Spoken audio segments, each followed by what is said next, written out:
One thing that obviously you mentioned in your introduction as a golden principle is that when it comes to attaining reward in the hereafter, men and women are equal in that, and they both have an equal chance of attaining the hereafter, which of course is the main goal, at least it should be the main goal for Muslims.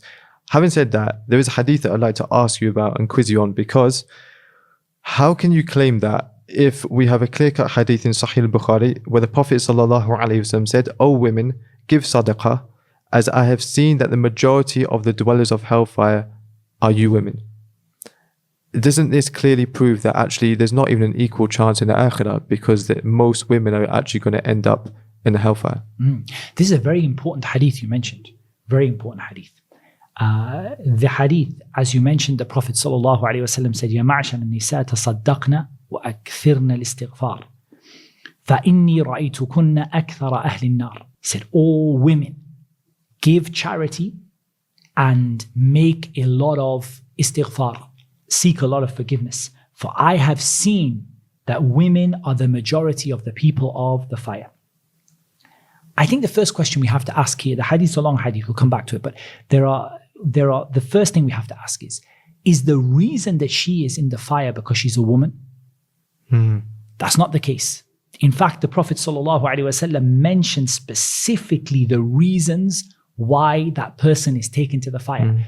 For example, if I were to say to you that the majority of the people of the fire are, I don't know, from a particular country, for example. The fact that they're from that's a factual matter as to the composition of the people of the fire. But it doesn't mean that was the reason. Being a woman is not the reason she's from the people of the fire. Otherwise, that would apply to all women, right? I'm with it would you. be just that she's a woman, she goes to the fire. It's like saying the majority of the people of the fire are people who had two arms in the... Yeah. It doesn't mean that just because they have two arms they end up in the fire. It's just a characteristic that they have. It's just description. But there's a reason for it. The Prophet ﷺ also, he didn't specify that this relates to the Muslims either. He didn't specify particularly, but he mentioned certain things. So he mentioned takfurna al-ashir. You reject the good that your husband has done.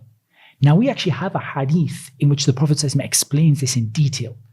He said, لَعَلَّ إِحْدَاكُنَّ أَن تَطُولَ أَيْمَتُهَا بَيْنَ أَبَوَيْهَا. He said, perhaps one of you would spend a long time unmarried with her parents. And then he said, وَتَعَنُسَ.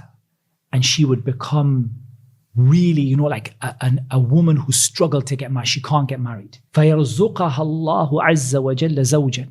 Then Allah gives her a husband. Allah blesses her with a husband. وَيَرْزُقَهَا مِنْهُ مَالًا. And Allah gives her wealth from that husband. The husband spends on her. وَوَلَدَ. And a child or children. فَتَغْضَبَ الْغَضَبَ. She just becomes angry one day.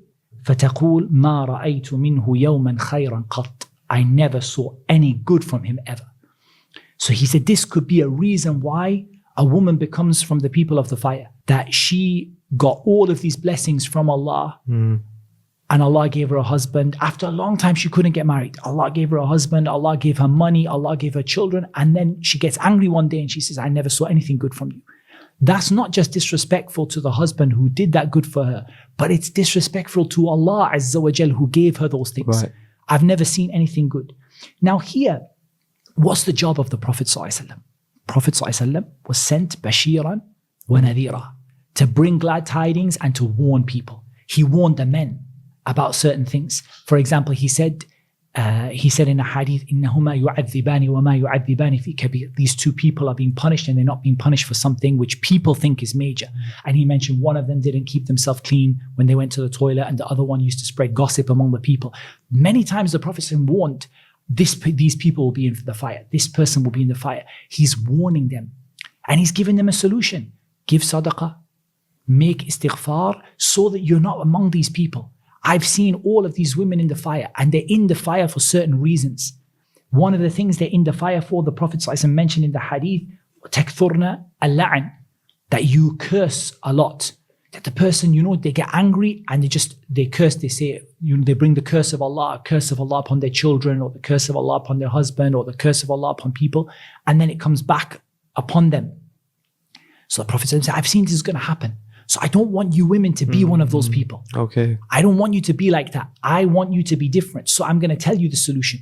First of all, I'm going to tell you why it is so that you can try to check that from yourself. And if it does happen, I'm going to tell you how to get out of it with sadaqah and with istighfar.